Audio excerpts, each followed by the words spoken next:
as well as Rocky. Today Rocky would never be made. This would never have occurred. It's finished. I had finished Rocky before he started Star Wars for the most part.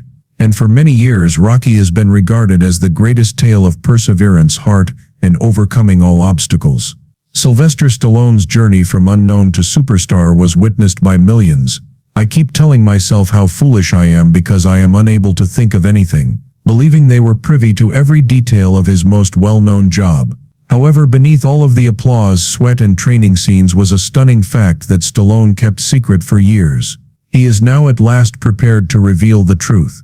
Additionally, none anticipated it. This information not only enhances Rocky but also permanently alters the plot. What was shared by Stallone? Watch this video as we share the specifics. Your tale is excellent. Yes or no? As you are aware, it is Rocky. Sylvester Stallone discloses Rocky's startling reality. Sylvester Stallone revealed that he felt that the films of the time were lacking, which is why he penned Rocky. He claimed that the majority of the films he watched at the time were anti-government, anti-religion, anti-society, and anti-pretty much everything. In those films he believed there was no one to cheer for or feel good about. Stallone wanted to revive the kind of films that people enjoyed in the 1940s and 1950s because he thought that movies have cycles. He believed that people were missing the ideals and heroes of those earlier films. He claimed that Hollywood had not been producing the kind of classic films that gave viewers something to aspire to. Thus he made the decision to compose one himself. Because he composed it with the intention of playing the lead role himself, he acknowledged that he was also acting a little selfishly. However, he claimed that the primary motivation was his desire to create something positive and unique at the moment. Stallone's acting career was not very successful. He claimed that the majority of his jobs were quite minor. He referred to himself as atmosphere, implying that he was always supporting and never played a significant part. He occasionally portrayed minor, inconsequential roles such as an inebriated man sprawled on the street. He claimed that he at least wanted to do something significant initially if he was going to fail and stop acting. Even if it didn't work out, he wanted to say that he gave it his all. He claimed that he hadn't given it much thought before, but that he felt compelled to do it. He simply had to give it a shot at least once. Stallone discussed how he didn't think he would be credible in the role of a lawyer wearing a beautiful suit. He therefore made the decision to portray an underdog, someone from the streets and someone more straightforward. Because people are aware that boxers must battle hard and frequently lack assistance, he decided to create the character a boxer. Stallone claimed that the concept of him playing the lead part did not sit well with those in the film industry when they learned about his script. They believed his name was not well known enough. Actors such as James Cade, Robert Redford, Ryan O'Neal, Gene Hackman, and Burt Reynolds were actually shown his script. However, Stallone insisted that he would put forth more effort than anyone else for less money and for however long it required. He felt that he was very passionate about it, and that they like his powerful energy. According to Stallone, Rocky had a very modest budget and was a very small film. He claimed that the film's production cost of roughly $960,000 was comparable to the cost of an American toothpaste ad because it wasn't very expensive. The individuals that made it didn't think they stood to lose anything. Additionally, he claimed that it was the kind of film that would move viewers. There was no offensive language in it, and its absence went unnoticed. He revealed that up to $265,000 was offered to him in exchange for not appearing in the film. They hoped he would sell the script so a major star could take over. However, Stallone claimed that you don't really consider it when you have never had that much money. According to him, if you've never driven a high-end vehicle, you don't miss it since you have no idea how it feels. He was aware that he would later feel quite resentful, as he would have felt like he stood out if he had sold the script and kept the money. "I wanted to see if I could act even if I didn't succeed," he remarked. In an attempt to protect themselves, the film's producers included clauses in the contract stating that he may be fired for a variety of reasons, but he persisted. In the end, he received $20,000 for his role in the film, along with a tiny cut of the earnings. Stallone and his wife were quite impoverished at the time. According to him, their rent was $300 and they only had $16 in the bank. He made a joke about how his landlord was so large that her shadow would fill the entire building when she came to collect the rent. If she didn't collect her money, he claimed she was strong enough to bend his automobile. Stallone claimed that he felt he had no other option and created the Rocky script in just 3.5 days. What actually transpired when Stallone finally appeared on camera after all that risk and struggle? Let's investigate. Overcoming the risk and becoming Rocky. When the time came to begin filming, Stallone was terrified. He had just been acting and talking large up until that point. He needed to prove it now. He feared squandering $1 million and damaging his reputation. He was concerned that if he failed, his name would be used to mock a project that didn't work out. He claimed that the first day was windy and quite cold. As he walked past a mirror, he pondered himself if he was truly going to succeed or if he would just give up and remain a sour person. He answered, "No, I'm Rocky." When someone called him by his given name, and he felt as though he had truly taken on the role, he felt more assured after that. He was relieved to see the opening snippet of the film. At least he had a long home movie that his parents would like, he reasoned, even if the film did not succeed. According to Stallone, Rocky is more than just boxing. His personal struggle and the hardship that many people experience when they desire to do something significant but aren't given the opportunity are the main topics of discussion. He claimed that Rocky was unable to find a management and that he was unable to find an agent. Neither Rocky nor he had love in their lives at the moment. He believed that while people would sympathize with a tough fighter from a difficult city like Philadelphia, they would not care about a writer who was struggling in Pleasant, California. He clarified that Stallone disagreed with the criticism that the scenario wasn't realistic. Using well-known boxers like Joe Louis and Muhammad Ali as examples, he said that underdogs had previously been given opportunities. He thought it might actually occur. He claimed that Rocky was more of a love story than a boxing one. Despite his fame following the film, Stallone claimed he disliked being referred to as a star. The word star seemed to him to sound like a ball of gas in the sky. All he wanted was to be recognized as a performer. Rocky's popularity allowed him to work on other films that weren't about horror or fast automobiles. He had been offered pretty lousy screenplays before Rocky, and he made a joke about spending 4 years in college just to land those awful parts. In fact, he revealed he wrote Rocky as a trilogy. The character, in his opinion, had more to say and couldn't be resolved in a single film. He acknowledged the risk of becoming permanently stuck in one part, but he stated that if he had to be recognized for just one, he would much prefer play Rocky than something goofy. To avoid becoming stuck too quickly, he intended to do 2 other movies before a second Rocky movie.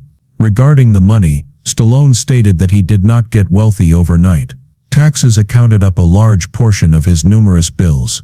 "I only have about $400 more than I had when I started," he joked. He claimed that it wasn't about the money, and that he would have done the film for a sandwich as well. It was about demonstrating to himself that he was genuinely creative and that he wasn't deceiving himself. Growing old and realizing that he had never been as talented as he believed would be really unpleasant, he remarked. For him, that was the most crucial factor. What actually transpired behind the scenes of the Rocky trilogy that tested everyone's limitations, after examining Stallone's personal hardships and the process he underwent to develop Rocky. Watch this space for more. Suffering, strength, and actual backstage conflicts. The noteworthy elements of Sylvester Stallone's third Rocky film include Mr. T's fierce strength and the iconic Eye of the Tiger soundtrack. But underneath all the fighting and training, there are many untold stories that most people don't know. When asked what he expected to happen in the battle, Rocky just said pain. It was obvious from that short response how challenging this movie would be. On set, Mr. T had genuine vitality. After watching him win a TV strongman competition, Stallone chose him. Mr. T never faltered in his persona because he was so serious.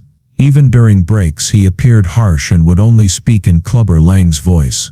Later, Stallone claimed that he had not anticipated Mr. T's ferocity and wildness. In fact, Stallone was knocked out cold by Mr. T's blows during one of their first combat sequences. In order to recuperate, Stallone had to take a break from filming. Mr. T thought Clubber wouldn't apologize, so he didn't. Then Stallone realized he had picked someone far more resilient than he had thought. The atmosphere on the set drastically shifted, and the entire team felt nervous. On multiple occasions, Mr. T's management had to mediate the situation. The distinction between acting and actual combat became hazy. Later, Stallone likened working with Mr. T in the face of a major storm. However, such unadulterated strength gave the film a sense of realism and peril. Mr. T still maintains that he didn't play a part in Rocky III. He simply appeared as himself. His enthusiasm almost drove Stallone to his breaking point and made Clubber Lang legendary. One terrifying incident occurred during a fight scene when Mr. T actually hit Stallone in the ribs.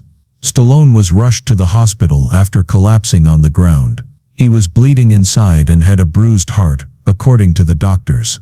They advised him to take it easy, but the film schedule was expensive and time-sensitive. In defiance of the doctor's orders, Stallone returned. To safeguard his injury, he wore secret padding. He started to move more slowly and painfully. You can actually see him flinching in the film. That was real pain. It was authentic. Although Stallone had previously suffered injuries while filming Rocky, this was the most severe and nearly led to his death. The insurance folks were upset, and the crew was afraid. Mr. T, off camera, T apologized repeatedly, but Stallone urged him to maintain his authenticity. People were unsure every day whether Stallone would complete the movie. Later on, he expressed his gratitude for escaping unscathed. Although it came at a high cost, the fight scenes appeared incredibly realistic. Mickey's death was another significant aspect of the film. Because Stallone wrote that sequence while coping with actual bereavement, Burgess Meredith performed Mickey with such heart. He put all of his grief into the story because he had recently lost a close friend. Stallone requested that everyone leave the set during rehearsals so that he and Meredith could work alone. There was only unadulterated emotion and no music or noise. It was one of the most difficult scenes he had ever performed, according to Meredith. Even when he wasn't on camera, Stallone broke down in tears while filming. The grief was felt by everyone on the site, and some even started crying. That moment wasn't merely included in the film. Stallone's actual suffering was depicted on screen. Rocky became more than just boxing. It depicted aging, loss, and the meaning of perseverance in life. According to Stallone, that scene both wounded and healed him. It turned into one of the most authentic scenes in the entire series. Rocky III also featured a significant role for Hulk Hogan. He portrayed the huge wrestler Thunderlips, although his opening sequences were risky. Hogan threw actual punches because he had no idea how to fake them. Hogan tossed Stallone hard, causing bruises to his neck. Although it was severe, Stallone joked that it was like getting struck by a car. The team and insurance representatives considered closing the film. Stallone wanted to keep Hogan in the movie because he was the monster the audience needed to see, even if he was almost taken out because he was too dangerous. Hogan eventually learned to go more easily, but the finished movie still depicts some genuine suffering. Nobody was certain that Stallone would recover completely at the moment. It wasn't a funny matter back then, but Stallone and Hogan made jokes about it years later. What other sacrifices and secrets influenced the music, characters, and iconic scenes that made Rocky III a genuine legend after witnessing the suffering and actual risk that went into the fights? Let's take a closer look. Legendary moments, sacrifices, and songs. The song "Eye of the Tiger" is among the most well-known elements of Rocky III. However, that was not the initial plan. Queen's "Another One Bites the Dust" was the first song Stallone desired. He even matched it with battle scenes. Queen, however, refused. Therefore, Stallone requested Survivor, a little-known band, to make something new. "I want something that sounds like blood, sweat, and heart," Stallone told them. "Eye of the Tiger" was demonstrated by Survivor. Stallone was astounded by how flawless it was when he heard it. He immediately included it into the training scenes. It was well received by test audiences and quickly approved by the studio. For weeks, the song remained at the top of the charts after becoming an enormous smash. For Rocky III, Stallone exerted more physical effort than before. He became extremely thin, reaching a body fat percentage of 2.8%, which is only seen by professional bodybuilders on stage. He primarily consumed oatmeal, egg whites, and tuna. He worked out twice a day, doing weightlifting in the evening and running in the morning. He also performed more boxing drills and stretching. In order to make his muscles appear more defined, he stayed dehydrated and slept for only 3 or 4 hours per night. On set he frequently felt lightheaded and even fainted a few times. To keep him safe, crew personnel had to keep a careful eye on him. Despite doctors' warnings that he was endangering his life, he persisted. He believed that Rocky would appear more hungry and desperate if he were thinner. Later, Stallone claimed that he felt more like a machine than a person. Because there was no more water in his body, his veins burst on video. Even while it looked fantastic on screen, he never did it again in any of his subsequent films since it was extremely risky. In Los Angeles, Mr. T was harshly jeered during the Rocky III premiere. He was surprised since he didn't think he would be that despised. He was viewed by fans as the bad guy who killed Mickey and assaulted Rocky. People believed he was indeed that cruel in real life because of how well he acted. Some fans even attempted to confront him, and security had to take him out. This was the greatest compliment an actor could receive. Stallone informed Mr. T, but Mr. T initially didn't feel well about it and avoided the public for weeks. Fans began to write messages complimenting his work gradually, and children even dressed up like him for Halloween. He never forgot that first night, but he eventually came to terms with it. It nearly didn't happen when Rocky unveiled the large monument. Stallone feared it would come across as boastful. Additionally, some studio executives believed it gave away too much and disrupted the story's flow. However, the scene was filmed in front of an actual crowd, and the statue had already been created by the city of Philadelphia. Test audiences adored it when they saw it. It demonstrated all Rocky had gained and everything he may lose, according to Stallone, who struggled to protect it. The scene remained in the end. In Philadelphia, the statue became a popular tourist destination. Few are aware that it was nearly eliminated, despite the fact that many people visit it annually. Fans defended the statue, which now stands as a symbol of power and optimism, even if it was eventually moved and stored because some people claimed it wasn't true art. Stallone believed that the stakes in Rocky III weren't high enough, so he changed the original plan for Mickey's death to be in Rocky IV. Clubber Lang, in his opinion, needed to remove more than just a championship belt. He therefore shifted Mickey's demise to Rocky III. Burgess Meredith was taken aback by the sudden departure. Meredith accepted Stallone's promise of a heartfelt farewell, provided it was delivered with purpose. Fans were stunned by the scenario, which turned Clubber into a real villain. It was acclaimed by critics and added depth to the story's emotions. Rocky III might not have felt as serious without the modification. Rocky's battle became personal after Mickey's passing, elevating the series beyond boxing. In the role of Apollo Creed, Carl Weathers nearly died. He didn't want a modest role in the third Rocky movie, because he believed his tale finished in the second one. Weathers nearly accepted other jobs, after Stallone assured him of a significant role, but there was initially no script. Stallone then presented his concept. Apollo would train Rocky, becoming a buddy instead of an adversary.